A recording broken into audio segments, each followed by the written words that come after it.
Hi friends, எல்லாரும் எப்படி இருக்கீங்க? நல்லா இருக்கீங்களா? நாங்களும் நல்லா இருக்கோம். இந்த குழந்தைங்க சாப்பிடலன்னா நமக்கு அது ஒரு ஸ்ட்ரெஸ்ஸாகவே இருக்கும். ஸோ அவங்களுக்காக தேடி தேடி பார்த்து பார்த்து பண்ணிட்டு இருக்கோம். ஒரு ஃபுட்டும் அவங்களுக்காக தான் நம்ம கஷ்டப்படுறது. ஸோ அவங்க சாப்பிடலன்னா நம்ம கஷ்டமா இருக்கும்.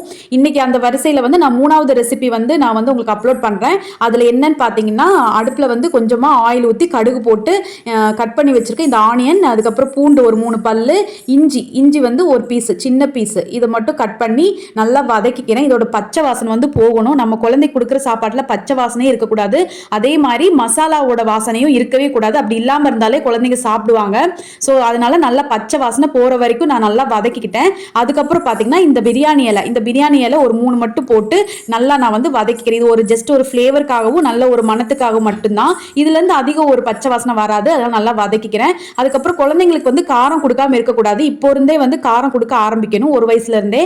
அதனால நான் ஒரு 3 சில்லி மட்டும் ஆட் பண்ணிக்கிட்டு நல்லா வதக்கிக்கிறேன். அதோட பச்சை வாசனையும் போகிற வரைக்கும் நல்லா வதக்கிக்கிறேன். அதுக்கப்புறம் வந்து வெட்டி வச்சுருக்கேன் இந்த கேரட்டு, பீன்ஸ், இதெல்லாம் வந்து எப்படி கொடுத்தாலும் குழந்தை சாப்பிடவே மாட்டேங்குது.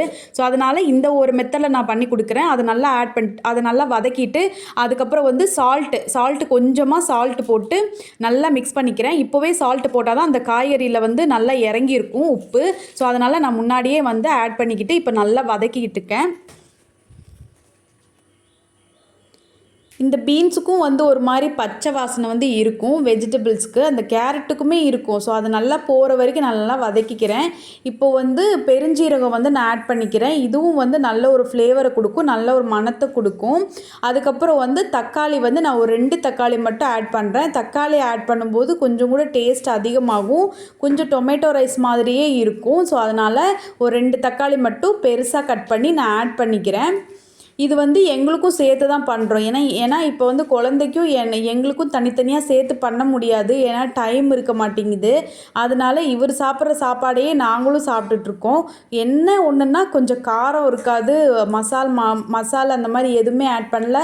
நாங்களும் இவனுக்கு ஏற்ற மாதிரி சாப்பாடு சாப்பிட்டு பழகிட்டோம். இப்போ வந்து நம்ம தண்ணி ஆட் பண்ண போகிறோம். நான் வந்து 2 கிளாஸ் அரிசி மட்டும் எடுத்திருக்கேன். அதுக்காக 4 கிளாஸ் தண்ணி வந்து நான் ஆட் பண்ணியிருக்கேன். அதுவே போதுமானது. ஏன்னா 1 கிளாஸ் அரிசிக்கு 1.5 கிளாஸ் தண்ணி தான் ஊற்றணும். இப்போ குழந்தை சாப்பிடுது அப்படிங்கிறதுக்காக, குலைவாக கொடுக்கணும் அப்படிங்கிறதுக்காக ஒரு 1/2 டம்ளர் எக்ஸ்ட்ரா விட்டு அப்போ வந்து 2 கிளாஸ்க்கு 1 கிளாஸ் தண்ணி வந்து அதிகமாக நான் ஆட் பண்ணிக்கிட்டேன். அதிகமாக ஆட் பண்ணி குக்கரில் 3 விசில் போட்டு இப்போ சாப்பாடை எடுத்தாச்சு. இப்போ இந்த சாப்பாடு தான் ஹஸ்பண்ட் சாப்பிட போகிறாரு. என்ன ஒன்றா உப்பு கம்மியாக இருக்கும், அதே மாதிரி காரமும் இருக்காது. குழந்தைக்கு ஏற்ற மாதிரி நாங்கள் சமைச்சிருக்கோம்.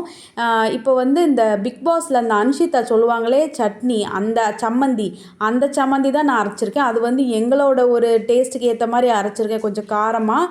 இப்போ வந்து குழந்தை நல்லா சாப்பிடுது, பார்த்திங்கன்னா தெரியும். இதுக்கு முன்னாடியெல்லாம் ஃபோன் கேட்டு அடம் பிடிப்பான், கடைசி வரைக்கும் சாப்பிடவே மாட்டான். அவனுக்கு பிடிக்காத சாப்பாடு நம்ம கொடுத்தோம் அப்படின்னா அழுதுகிட்டே இருப்பான். அழுது ஒரு கட்டத்தில் தூங்கிடுவான். அதனாலேயே வெயிட் லாஸ் ஆயிடுச்சு. சரி, அதான் இப்போ அவனுக்கு பிடிச்ச மாதிரி புது ஃபுட் ஏதாவது ட்ரை பண்ணி கொடுக்கலாம் அப்படின்ட்டு கொடுக்க ஆரம்பிச்சு இப்போ கொஞ்சம் பரவாயில்லாமல் சாப்பிட்றான். நமக்கும் வேலை மிச்சமாகுது.